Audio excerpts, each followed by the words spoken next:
Hello दोस्तों, study with Sheoran channel पे आप सभी का स्वागत है। आज हम पढ़ेंगे करंट अफेयर डेली सीरीज में। तो फर्स्ट क्वेश्चन है, पराक्रम दिवस कब मनाया गया? 23 जनवरी को। 23 जनवरी को जो पराक्रम दिवस बनाया जाता है, ये नेताजी सुभाष चंद्र बोस की जयंती के उपलक्ष्य में मनाया जाता है। अब यदि नेताजी सुभाष चंद्र बोस से संबंधित हम कुछ बातें करें तो 1938 में नेताजी सुभाष चंद्र बोस ने हरिपुरा अधिवेशन, कांग्रेस के हरिपुरा अधिवेशन की अध्यक्षता की थी।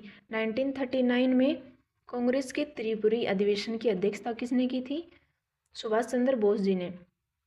और इन्होंने एक फॉरवर्ड ब्लॉक की स्थापना की थी। वो कब की थी? 1939 में। और इन्होंने जो नारा दिया था वो थे जय हिंद का नारा इन्होंने दिया था, और दिल्ली चलो का नारा भी सुभाष चंद्र बोस ने दिया था। इन्होंने जापान के सहयोग से एक आज़ाद हिंद फौज का गठन भी किया था। इनका जन्म कब हुआ? 23 जनवरी 1897 को कटक में इनका जन्म हुआ, और इनकी मृत्यु 18 अगस्त 1945 को इनकी मृत्यु हो गई। ठीक है। दूसरा क्वेश्चन है, राजस्थान में वेदांता समूह के साथ एमओयू के तहत कितने नंद घर स्थापित किए जाएंगे? तो वो है 25,000 नंद घर स्थापित किए जाएंगे। वेदांता समूह के साथ एमओयू किया गया है। इसकी जो घोषणा की वो राइजिंग राजस्थान के दौरान वेदांता समूह के चेयरमैन अनिल अग्रवाल ने की। कुपोषण, इसका जो संबंध है वो है कुपोषण से मुक्ति और प्रारंभिक बाल शिक्षा को बढ़ावा देना इसका उद्देश्य है। नेक्स्ट है इसमें कि वेदांता ग्रुप विश्व का पहला औद्योगिक पार्क चित्तौड़गढ़ में बनाएगा। कहाँ पे बनाएगा? चित्तौड़गढ़ में। विश्व का पहला औद्योगिक पार्क कहाँ पे बनेगा? याद रखना, कहाँ पे बनेगा? चित्तौड़गढ़ में बनाया जाएगा। ठीक है। तो ये बात हुई वेदांता समूह से संबंधित। इसने एक एमओयू किया है, नंदघर 25,000 बनाए जाएंगे। ठीक है। जो छोटे बच्चे हैं उनसे संबंधित, 3 से 6 साल के बच्चों से संबंधित हैं। ये आंगनबाड़ी केंद्र की तरह ही है। दूसरा क्वेश्चन है कि 10वां महाकवि कन्हैया लाल सेठिया पुरस्कार, जो कि क्या किनको मिला? बद्री नारायण जी को ये 10वां महाकवि कन्हैया लाल सेठिया पुरस्कार मिला है। अब ये पुरस्कार जयपुर लिटरेचर फेस्टिवल 2025 में मिला इनको। ये जो फेस्टिवल हुआ है जयपुर लिटरेचर फेस्टिवल, इसका ये जो 18वां संस्करण हुआ था, इस 18वें संस्करण में कन्हैया लाल सेठिया पुरस्कार बद्री नारायण जी को मिला है। हिंदी के कवि हैं ये। किस क्षेत्र के हैं? हिंदी के कवि हैं। अब ये जो जयपुर लिटरेचर फेस्टिवल कब से कब तक मिला नहीं, सॉरी, ये जो पुरस्कार है इनको मिलेगा कब मिलेगा? जब ये लिटरेचर फेस्टिवल चलेगा 30 जनवरी से 30 फरवरी 2025 तक। ये जो फेस्टिवल चलेगा जयपुर लिटरेचर, कहाँ पे? जयपुर में ही।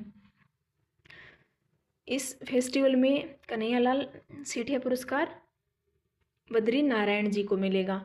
ये जो लिटरेचर फेस्टिवल हो रहा है इसकी थीम क्या होगी? The fractured world.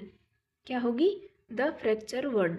इनकी जो कृति है बद्री नारायण जी की, तुमड़ी के शब्द 2022 में इनकी कृति थी एक तुमड़ी के शब्द, 2022 में उसको साहित्य अकादमी पुरस्कार मिल चुका है। उस कृति को साहित्य अकादमी पुरस्कार मिल चुका है। पूछी जाए तो वो कृति किसकी थी? बद्री नारायण जी की। नेक्स्ट क्वेश्चन है कि 43वीं सीनियर नेशनल शूटिंग चैंपियनशिप 2025, इससे संबंधित बात करें तो राजस्थान की प्रमुख शूटिंग बॉल टीम ने कांस्य पदक जीता। कौन सा पदक जीता? इसमें शूटिंग बॉल चैंपियनशिप में पुरुष शूटिंग बॉल टीम ने कांस्य पदक जीता। राजस्थान की टीम थी, इसने हमारे कांस्य पदक जीत लिया। ये जो चैंपियनशिप हुई इसका आयोजन पुरी उड़ीसा में हुआ। पुरी कहाँ पे? उड़ीसा में। कब आयोजन किया गया इसका? 17 जनवरी से 19 जनवरी 2025 तक। महिला टीम चौथे स्थान पर आई है इसमें। और ये जो पुरुष टीम थी इसके कप्तान थे जसविंदर सिंह जस्सा। तो ये पूछ लिया जाए यदि जसविंदर सिंह जस्सा का संबंध किस खेल से, तो शूटिंग बॉल से। ठीक है। नेक्स्ट क्वेश्चन की बात करें तो वो हो जाएगा, क्या है अगला क्वेश्चन? पार्वती काली सिंध चंबल लिंक परियोजना जो थी उसका नाम बदलकर राम जल सेतु लिंक परियोजना कर दिया गया है। ठीक है, क्या कर दिया गया है? राम जल सेतु लिंक परियोजना कर दिया गया है। ये जो पार्वती PKC जो अब इसका जो नाम था वो पहले कहाँ से क्या हुआ था? ERCP था, उसके बाद ये PKC बन गया और अब इसका नाम बदल कर क्या कर दिया गया है? रामजल सेतु लिंक परियोजना इसका नाम कर दिया गया है। ये याद रखना, क्योंकि बदले हुए नाम आते हैं कि किसका क्या नाम कर दिया गया है। तो ये क्या नाम कर दिया गया है? पार्वती कालीसिंध चंबल लिंक परियोजना का नाम बदलकर नया नाम कर दिया गया है रामजल सेतु लिंक परियोजना। इसके अंतर्गत देखें तो राजस्थान के 17 जिले आएंगे और MP के 12 जिले आते हैं। इसमें केंद्र सरकार अपना 90% सहयोग देगी, राजस्थान व MP सरकार जो देगी वो 10% सहयोग देगी। ठीक है, नेक्स्ट क्वेश्चन है, एक दिवसीय कुष्ठ रोग निदान एवं उपचार शिविर आयोजन किए गए हैं। कितने जिलों में वो आयोजन किए गए हैं? 34 जिलों में ऊंट से संबंधित रोग निदान एवं उपचार शिविर आयोजन किए गए हैं 34 जिलों में। अब देखें कि ऊंट अनुसंधान केंद्र कहाँ पे है? जोहड़बीड़ बीकानेर में। तो ऊंट अनुसंधान केंद्र कहाँ पे है? जोहड़बीड़ बीकानेर में।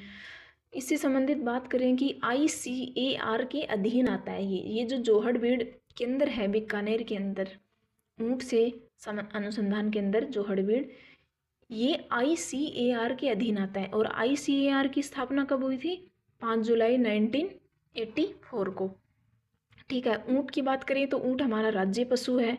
ऊंट महोत्सव कहाँ पे बनाया जाता है? बीकानेर में। और ऊंट से संबंधित जो रोग है वो है सर्रा। कौन सा रोग है? सर्रा।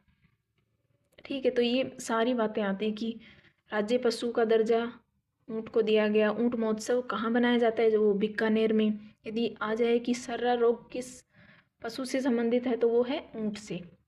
नेक्स्ट क्वेश्चन है कि जो फिल्म फतेह थी उसकी स्क्रिप्ट के लेखक कौन थे? तो उसके लेखक थे हमारे राजस्थान में जयपुर के ही थे श्याम निर्मल जी उस स्क्रिप्ट के लेखक थे। फतेह फिल्म थी, उसकी स्क्रिप्ट किसने लिखी थी? श्याम निर्मल जी ने, जिनका संबंध कहाँ से था? जयपुर से। और ये फिल्म किसकी है? सोनू सूद की। किसकी है ये फिल्म? सोनू सूद की। नेक्स्ट क्वेश्चन की बात करें, थोड़ा सा हम कृषि से रिलेटेड बात करेंगे अगले क्वेश्चन में, जो कि इम्पोर्टेंट है। अब कृषि से रिलेटेड क्या बात करेंगे कि कृषि क्षेत्र में उत्कृष्टता केंद्र कहाँ कहाँ पे? पहले तो बात कर लेते हैं कि ये जो सेंटर ऑफ एक्सीलेंस यानी उत्कृष्टता केंद्र क्या होते हैं।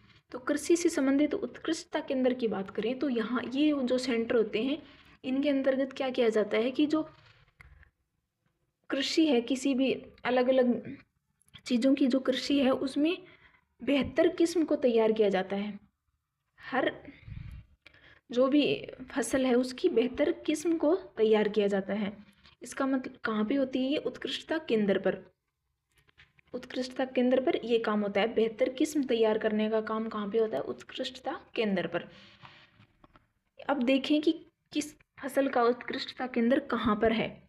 तो यदि अमरूद की बात करें तो अमरूद का उत्कृष्टता केंद्र है वो है देवड़ावास टोंक में।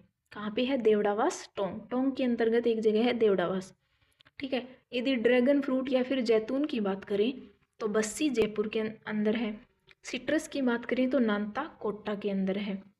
सीताफल की बात करें तो उसका उत्कृष्टता केंद्र कहाँ पे है? चित्तौड़ में।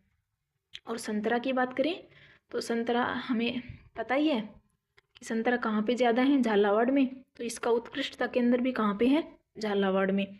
आम कहाँ पे है? खेमरी में। और खजूर कहाँ पे है? सगरा भोजका, जो कि कहाँ पे है? जैसलमेर के अंदर।